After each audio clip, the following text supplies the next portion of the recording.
Oi, gente, boa tarde. Meu nome é Iago, eu sou professor de literatura de vocês e hoje a gente está aqui para falar um pouquinho sobre o romantismo, tá?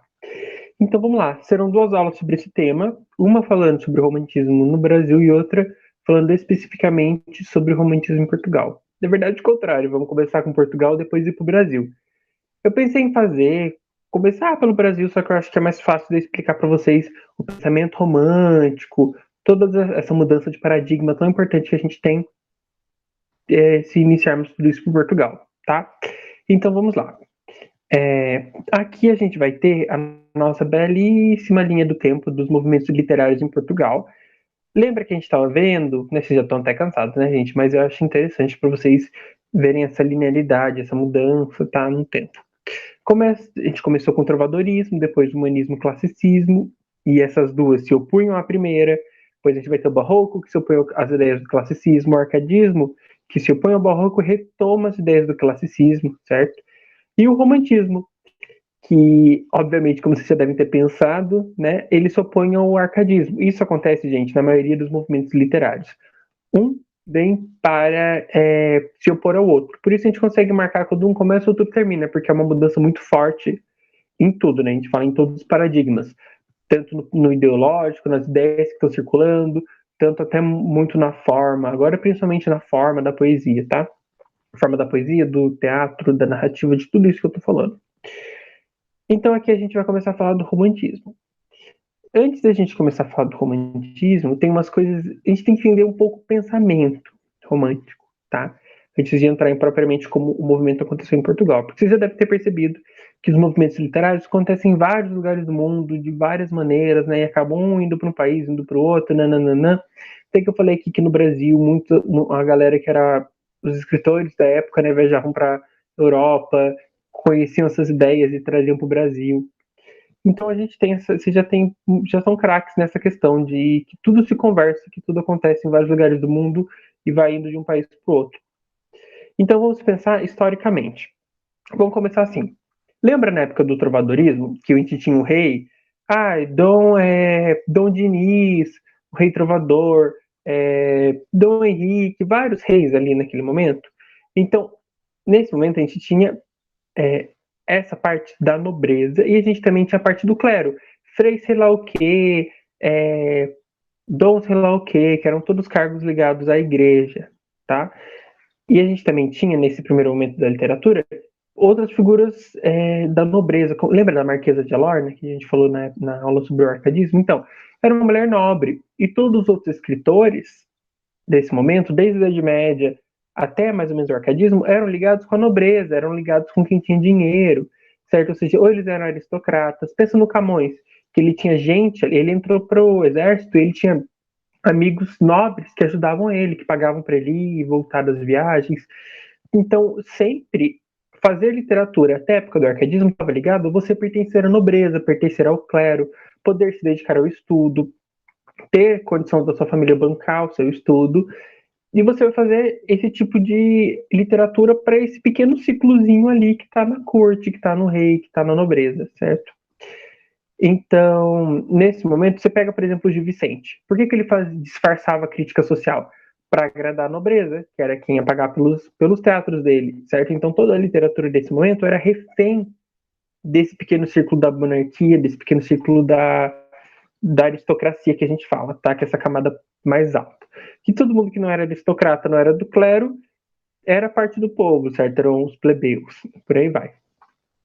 Então, tudo bem, a gente tinha esse pensamento em que, primeiro, na Idade Média, era Deus, né? Deus acima de tudo. Lembra que eu falei? Um paradigma teocêntrico, certo? Deus acima de tudo.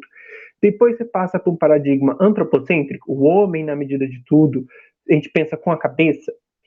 Aqui nos românticos a gente vai ter uma mudança de perspectiva, tá? O que acontece? Revolução Francesa. Eu sei que vocês conhecem, tem aula de história no cursinho, então craques já, né? Revolução Francesa, o que acontece? É quando eles acabam com a monarquia na França, que você tinha o rei, que era um tirano, a população passando fome, tinha até casos de canibalismo, porque a população passava muita fome na França pré-revolução francesa. Então a galera era realmente muito pobre, certo? E eles quiseram derrubar os reis Porque desde o final da Idade Média, com as grandes navegações, a Revolução Industrial, você começa a ter o capitalismo surgindo ali, certo? Essa forma de você ganhar dinheiro através do comércio. Então, nesse momento, lembra esse círculozinho aqui de quem tinha dinheiro era nobre e era quem fazia parte do clero, ou quem era bancado por alguém que fazia parte desse ciclo, certo? Passa a mudar, porque você vai ter pessoas que ganham dinheiro e não são nobres, pessoas que ganham dinheiro fora da igreja, pessoas que ganham dinheiro através do comércio, através de vender coisas, de ter empregado, certo? Você vai ter essa classe que a gente chama de burguesia começando a ter dinheiro e começando a crescer socialmente. A burguesia começa a ter poder, ela se torna cada vez mais forte, até que ela decide derrubar o rei, porque ela chega de ser oprimida por esse monarca, por essa figura autoritária, e derruba, fala, acabou, não queremos mais rei, agora vai ser a gente que vai comandar, a gente vai decidir as coisas por aqui. Por isso a Revolução Francesa é tão importante. E eles fizeram uma mudança na política, derrubaram o rei. Fizeram uma mudança na economia. Agora a gente que vende as coisas, a gente que manda aqui. Eles vão querer fazer uma mudança onde? Nas artes, em como eles se veem representados. Como eles se veem representados. Porque essa classe que começa a crescer socialmente não tem a mesma formação que os reis tinham. Os reis, os nobres, né, esse ciclozinho que eu estava falando para vocês que existia antes, lia Homero, lia todos esses textos clássicos e achava aquilo lindo. Por isso que o arcadismo revive essas ideias, por isso que o classicismo revive essas ideias, porque a elite pensava dessa forma, pensava nessas coisas. E até os que se opõem a isso também estavam pensando nisso, tudo nesse momento. Ou seja, eles sempre olhavam para o passado, sempre olhavam para o que foi feito lá na Grécia Antiga, na Roma Antiga, e falavam, ai, que lindo, que perfeito, que tudo de bom. Vamos fazer igual, porque é isso aí que é bonito, é isso aí que vai ser tudo. Só que daí, essa galera aí que fez a revolução, os burgueses, falaram assim, mano, a gente não tem mais rei. Por que eu vou querer falar de rei? Por que eu vou querer falar de herói grego? Por que eu vou querer falar de Homero, de mitologia, de Zeus? Eu não quero falar disso, eu quero falar do que eu conheço, da minha realidade. Porque essas pessoas não tinham estudo. Elas não tinham essa formação que os aristocratas tinham de ler esses textos clássicos. Eles conheciam as coisas do povo, a realidade deles. Então o romantismo é, acima de tudo, revolução, porque é o primeiro movimento literário que começa a olhar para o presente, para de olhar para o passado, como o arcadismo, o classicismo, todas essas escolas faziam, de olhar sempre para o passado e passa a olhar para o presente, para o que acontece nesse momento. Justamente porque essa camada popular não conhecia esse passado, não tinha essa formação clássica aristocrática. Lembra que eu falei que a Marquesa de Alorna tinha essa formação aristocrática que deixava ela cheia de preconceitos? Essa camada popular não tem. Tudo que eles conhecem é a realidade deles. Eles não têm essa formação. Então eles não vão querer, isso não vai fazer sentido para eles, tá? E daí a partir disso você vai ter a criação do romance. O que é o romance? É um gênero literário que vocês conhecem muito bem. Sabe Harry Potter? Sabe Jogos Vorazes? Sabe aquele livro A Culpa é das Estrelas? Todos esses são exemplos de romance. É um gênero criado a partir desse momento. Porque antes você tinha poesia que falava das coisas da alma, certo? Isso não precisa mudar, porque você pode falar das coisas da sua alma a qualquer momento. Você tinha as novelas de cavalaria que falavam dos cavaleiros medievais, nananã. Não existia mais isso. Poxa, a gente está em 1700, 1800, não tem mais cavaleiro, não tem mais cruzado, não tem mais nada disso. A gente tem o quê? Uma população urbana, uma cidade urbana com rato, com todos esses problemas que uma grande cidade começa a ter. Então, eles não querem falar disso. Você pega uma epopeia, né, que fala das viagens do grande herói em texto épico, né? As viagens de Homero, a Ilíada, a Odisseia, né, a viagem do Odisseu, nananana, escritas pelo Homero, né, perdão, viagem de Homero não, ele que escreveu. As viagens da cabeça dele, né, mas enfim. Essas coisas que ele escreveu, eu não quero falar disso, mano. Eu tô aqui na França passando fome. Por que eu vou querer falar de um cara que enfrenta um gigante? Eu não quero falar disso. Eu quero falar da minha realidade, do que tá aqui, do que interfere em mim. Então, eles vão criar um gênero literário para isso, certo? Que vai ser espelho da burguesia. O romance nasce para mostrar a realidade da burguesia para eles se verem representados. E como ele olha para uma situação no presente, é o primeiro momento que você vai ter uma primeira nuance de crítica social. Tá? Você vai olhar para a realidade, você vai olhar de uma forma crítica também. Nem todo romantismo é crítico, mas uma boa parte do romantismo tem sim uma crítica social, porque o romance, por olhar o presente, ele vai olhar o que tem de bom e o que tem de ruim do presente e vai retratar isso, tá? Então, aqui vai ser o primeiro momento em que você já vai pensar a literatura como mais essa coisa da ficção, certo? Como não que necessariamente vai ser uma reprodução da realidade, mas vai ser uma história que vai ser contada, certo? Então, esse é o que tem de tão interessante no romantismo, essa necessidade de você até criar um novo gênero literário, certo? O romance, um subgênero, digamos assim, que faz parte do gênero narrativo, para poder contar essa história, para poder contar tudo isso que está acontecendo, tá? Com, com a população nesse momento, com essa camada popular. Então você vai ter esse pensamento, essa forma de pensar, porque o romântico é revolucionário por natureza.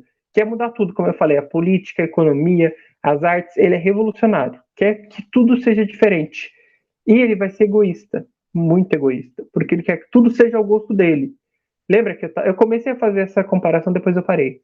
Que antes, na Idade Média, era teocêntrico, Deus acima de tudo, eu paro para não errar os nomes.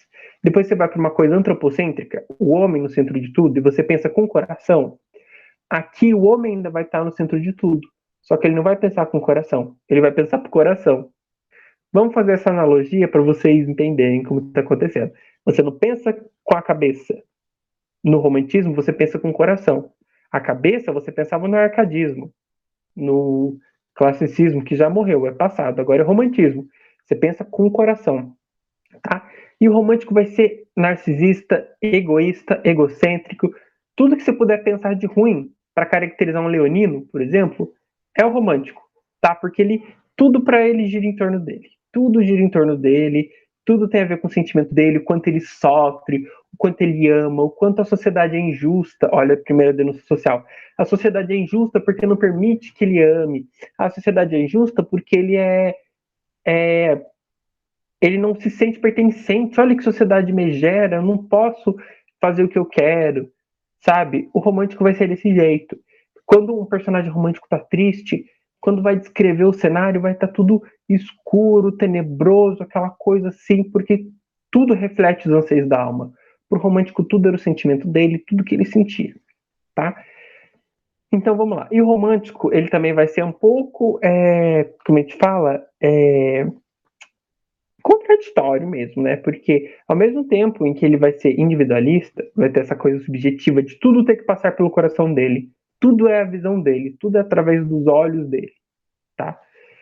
Ele também vai se preocupar um pouco com essa coisa histórica, tudo bem? Porque lembra que eu falei desse sentimento dele não se sentir muitas vezes, sentir que a sociedade não é o espaço para ele? Ele vai ter essa coisa da fuga, ele vai querer fugir da realidade, vai querer buscar um lugar bom para ele espairecer, para ele ficar bem. Tá? Vai ser essa primeira ideia do romantismo também, de fuga dessa realidade. Escapismo que a gente fala também. E vai ter essa coisa do histórico. Porque lembra que eu falei que na Revolução Francesa você derruba que a gente chama de ancien régime, o antigo regime, certo? Que você não vai mais ter reis, você vai ter o povo comandando tudo, né? Uma democracia, uma república. Então, eles vão falar assim, então a gente não mora mais na terra do rei, a gente mora na nossa terra. Aqui não é mais terra do rei tal da França, aqui é a França. Aqui não é mais colônia de Portugal, aqui é o Brasil, certo? Aqui não é mais Império de Dom, tananana, aqui é Portugal.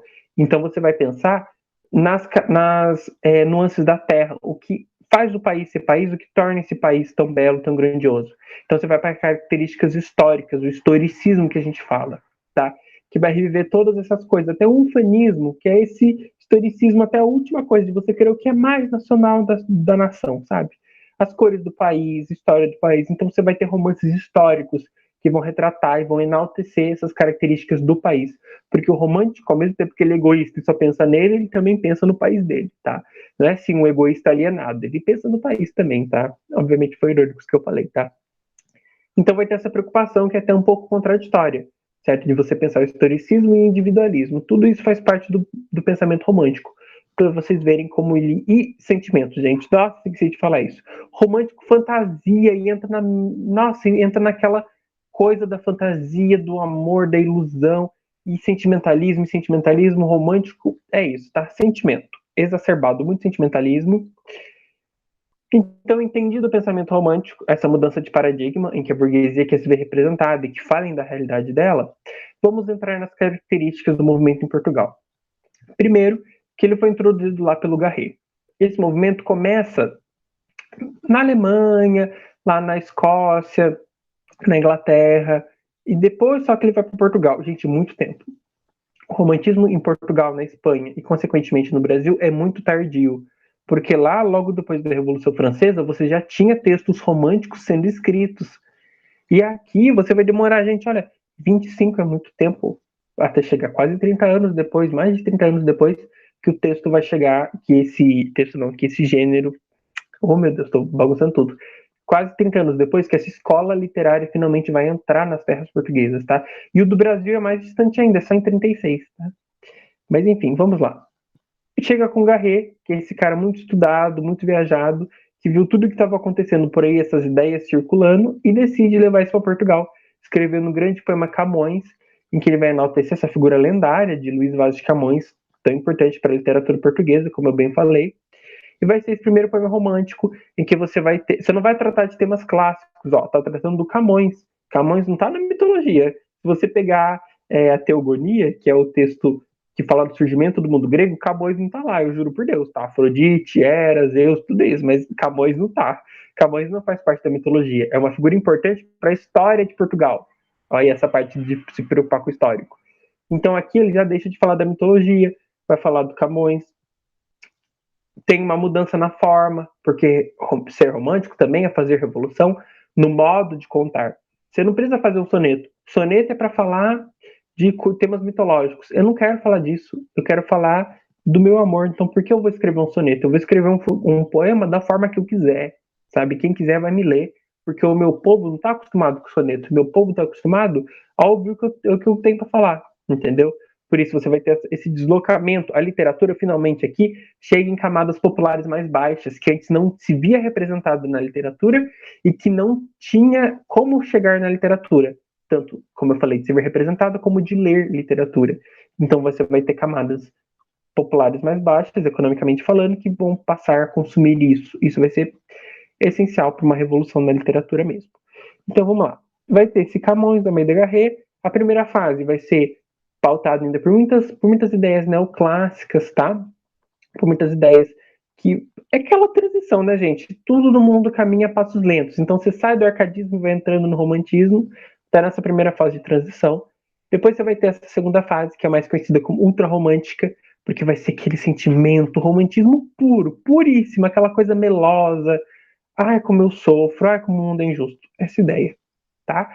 A primeira fase, esqueci de falar, vai de 1825 a 1838, a segunda de 1838 a 1860, e a terceira, que é lá para a década de 60 a 65 do século XIX, já vai ser caminhando para o realismo. Então vai ser um pouco mais crítica, vai ter umas mudancinhas aí no paradigma, que já vai dar as ideias dessa próxima escola literária que está entrando. Tá? Então vamos lá. Tem uns nomes muito bons que vocês precisam saber. Da primeira fase, primeiro Garret, que eu já falei aqui, né, que está nessa primeira fase. Vai ter o Alexandre Herculano também, que alguns dizem que foi ele que iniciou o romantismo em Portugal, com a voz do poeta, publicado em 36. Mas melhor ficarmos com Camões da Almeida Garrett, que é importante também, em 25. E daí você também vai ter o Antônio Feliciano de Castilho, guardem esse nome. Ele é uma figura muito importante, que vai se envolver em muita polêmica e é muito gostoso, gente. Literatura portuguesa agora é só babado, confusão e gritaria, eu amo, tá? Então, Antônio Feliciano de Castilho, nome importante. Daí você vai ter o seguinte, desse ultrarromantismo, um autor que eu vou falar, que é o Camilo Castelo Branco, mas também vai ter o Soares de Passos, que também foi um bom representante dessa fase. Na terceira fase vai ter o Júlio Diniz, que eu vou comentar, e o João de Deus também, tá? Que são esses autores que têm um pezinho no romantismo, um pezinho no realismo. Mas são nomes importantes para vocês lembrarem. Não trouxe todos, trouxe só 3, um de cada fase. E vamos lá, gente. Primeiro, o Garret, gente, ele escreveu todo tipo de coisa. Escreveu teatro, poema, romances também. No poema, ele acabou sendo melhor na forma. Ele acabou trazendo mais revoluções no ritmo, nessas coisas da forma do poema, do que necessariamente nos temas. Porque o Garret, lembra que eu falei da Marquesa de Alorna, que ela tinha aquela criação aristocrática, e isso não deixava ela ter aquela liberdade de sentimento romântico? Porque o romântico, gente, é muito caloroso, é impulsivo. O romântico quer agir, quer lutar, quer fazer revolução. Então é difícil ele pensar com a cabeça, é sempre com o coração, com a emoção. E o Garret não se deixava nessa emoção, ele ainda era muito frio, não deixava a poesia dele esquentar, porque ele tinha essa formação aristocrática. No fundinho do coração dele, ele ainda tinha essa coisa do clássico, tá? Então ele não foi tombando a poesia. Uma peça dele incrível, que é o Frei Luiz de Souza, que eu amo, amo, amo, que ele vai pegar o mito do sebastianismo, lembra? Dom Sebastião, que morreu numa batalha, mas que vai voltar para tornar Portugal grande de novo. Ele pega esse tema e vai falar justamente de uma forma crítica. Ele pega um homem que sumiu numa batalha, a mulher casou, tocou a vida e ele volta. E daí tem todos os problemas, porque a mulher tá casada, daí se ela tá casada com outro cara e o marido dela tá vivo, ela é adúltera. Esse era um crime na época. Então, nossa, tem uma grande confusão. Ele pensa, ele vai falar assim: se a gente quer tanto que Dom Sebastião volte, e aí se ele voltar? O que a gente vai fazer? Como que a gente vai lidar? Porque a gente já tem outro rei, tem outra. Sabe, ele fala muito bem, é perfeita essa peça, eu amo. E tem também toda aquela coisa do sentimento, tá? Que a filha dele, no final, a filha, né, desse cara que retorna, no final vê o pai ali cai dura no chão, sabe? É meio que uma coisa bem romântica, afetada. E o Viagens na Minha Terra, que é um livro super importante, porque ele tá ali numa mistura de diário, meio um texto jornalístico, um romance, tá? Que vai falar justamente das impressões que o poeta tem viajando por Portugal e vendo essa realidade, misturando com ficção, é muito, muito interessante, tá? E alguns vestibulares cobram também, é muito importante conhecer. Então, vamos lá para o nosso querido Camilo Castelo Branco. Sou muito fã dele, então sou suspeito para falar, mas ele é um autor maravilhoso. Ele foi um dos que mais escreveu livros na história da literatura portuguesa, porque ele foi um dos primeiros a viver, a tirar o seu sustento da literatura. Então ele tinha que escrever, escrever, escrever, porque nessa segunda fase tinha muito romance de folhetim, ou seja, você vendia em banca de revista, vendia em jornal, e ele tirava o sustento disso, e pagavam por palavra, por quantidade de folha, uma coisa assim, absurda. Então ele tinha que escrever muito, muito, muito, muito para manter o seu sustento. Que era como você sabe, né? Comparava esse tipo de literatura, sim, em bancas, né? Como eu disse. Então ele foi o que mais publicou, gente. É absurdo o tanto de livros que ele publicou, que ele deixou publicado. E ele foi um cultivador fiel do romantismo. Porque o que vendia nessa fase, que foi uns 22 anos dessa fase ultrarromântica, eram essas histórias melosas, de a mocinha que ama o mocinho, não podem ficar juntos, essa coisa bem melosinha, tá? Que era o que vendia, ele escrevia muito, muito, muito bem esse tipo de literatura, porque ele tinha que escrever muito, tinha que praticar muito para poder vender bastante, ter dinheiro. Nossa, a história dele de vida, gente, é muito desgraçada. Ele fica órfão aos 10 anos, vai morar com a minha irmã, vai estudar, casa, larga a mulher, vai estudar em outro lugar, arruma uma amante, é preso, casa com a amante, tem um monte de filho, pega sífilis, fica cego, se mata. É, sim, uma história bem dramática, sabe? Até as pessoas falam que, como todo bom romântico é aquele que se mata em algum momento ou aquele que morre cedo, certo? E o Camilo é um desses autores que se mata, porque o romântico ele é tão inconformado com a sociedade que ele tá, é tão revoltoso que ele às vezes não quer mais viver lá e acaba se matando ou morre cedo, padece de alguma doença. O Júlio Diniz foi assim, por exemplo, morreu jovem, mas não se matou, morreu de uma doença. Então todo bom romântico é assim, a gente até brinca. Que tem até o mal do século no Brasil, né? Que é aquela geração de todos os poetas morriam cedo. Mas enfim, estamos aqui falando de Portugal, né? Do Camilo Castelo Branco. Ele cultivou muito bem esse tipo de romance, bem melosinho, bem clássico do romantismo, ultra romântico que a gente fala, com excesso de sentimentalismo, mas que também retrata uma realidade de uma forma um pouco crítica. E ele também cultivou a sátira social. Ele escreveu tanto romance, que ele começou a rir daquilo. Sabe, ele começa, porque você tem um herói romântico. Que o herói, na literatura clássica, pensa no Hércules, sabe o Hércules do filme da Disney? É aquele cara, sabe, que tem a bênção dos deuses e que é valoroso, que vai lutar e faz tudo que é de bom. Só que em alguns momentos ele cai no orgulho dele, né? Que sabe o Hércules, a época que ele, quando ele se apaixona por aquela mulher, acho que é Meg, que o nome dela, Megara, alguma coisa assim. Sabe, o herói também na mitologia clássica, gente, o Hércules da Disney é um bom exemplo disso, tá? Eu lembrei agora, fiquei até feliz. O herói sempre vai acabar caindo no erro. Ele vai ficar cego pelo orgulho dele, no sentido. Não no sentido literal, no sentido figurativo. Fica cego pelo orgulho e acaba caindo no erro. Esse é o herói clássico, valoroso, que tem tudo que a sociedade acha de melhor. Ele é nobre, valente, não. O herói romântico não. Ele quer ir contra a sociedade. Nada que é da sociedade ele gosta, ele é revoltoso, ele, nossa, quer derrubar tudo, tudo é injusto para ele, tudo, e ele se apaixona e deixa aquele sentimento, e tudo pra ele, tem que amar, tem que ir atrás do meu amor. O herói romântico é tudo assim, impulsivo, certo? E sempre quer contra as imposições da sociedade, sempre um revoltoso, sempre revoltado. E daí ele vai tirar sátira disso. Ele cria, por exemplo, no Amor de Perdição, olha o título, Amor de Perdição, um amor que faz você perder tudo na vida, até a própria vida, né? Ele cria um herói que é perfeito, um herói romântico perfeito, ele é valente, nossa, ele é tudo de bom, lindo, maravilhoso, loiro dos olhos azuis, que tem uma boa família e se apaixona pela mocinha só vendo ele vê através da janela, ele nem olha diretamente, só vê ela atrás de uma vidraça e já se apaixona, e ela se apaixona por ele. Olha que amor perfeito. Tudo num tom irônico. Também tem o Coração, Cabeça e Estômago, em que ele faz um herói incrível, que faz uma queda, um cara que só se ferra na vida. É perfeito, ele faz essa sátira social de uma maneira muito boa. Por isso eu acho ele um autor tão fenomenal. Então, adiante, já pra gente encerrar, temos por fim Júlio Diniz, que esse cara bonito. Nossa, eu tava procurando foto dele, como ele era bonito, né? Olha isso, que lindo. E ele tá nessa esteira, caminhando já pro realismo. Então, ele vai ainda ter características românticas, lógico, e vocês veem pela idade que ele já era mais tardio, né? Ele nasceu já quando o romantismo estava a todo vapor aí. Então, ele escreve nessa terceira fase, muito influenciado por coisas que ele via na Inglaterra, porque o romance, gente, como ele é ao mesmo tempo nacionalista, ele se adequa às cores de cada país. O nacionalismo na França é um, em Portugal é outro, no Brasil é outro, na Inglaterra é outro, na Alemanha é outro. Então, esse sentimento nacionalista do romance tem de se adequar à realidade de cada país. E o romance, por ser crítico também, por retratar a burguesia, retrata de forma diferente. A burguesia daqui é diferente da burguesia da França, que é diferente da burguesia de Portugal, que é diferente da burguesia da Espanha. Então, por ser esse espelho da realidade da burguesia e por ser esse tom nacionalista, o romance se adequa diferente a cada realidade. E ele tentou fazer isso inspirado mais no romantismo crítico em inglês, tá? Ele tentou fazer isso, mas ainda não conseguiu muito bem. Só a galera que vem depois dele que consegue melhor, assim, esse sentimento. Mas, enfim, ele é um cara muito interessante que vai fazer isso. Ele tinha uma preferência pelo campo também. Nossa, tudo para ele era do campo. Tudo que era bom era no campo.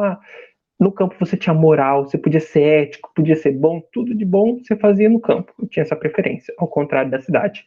A cidade para ele era muito caótica, porque o romântico não se sente bem nessa realidade urbana que no meio da burguesia, tá? Principalmente o ultra romântico, ele não se sente bem mesmo.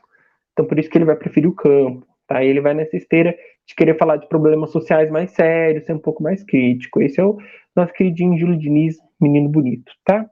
Então, gente, a aula de hoje fica aqui. Apresentei esses 3 autores super importantes para vocês. Espero que vocês tenham gostado. Agradeço muito a atenção de todos e até semana que vem. Um beijo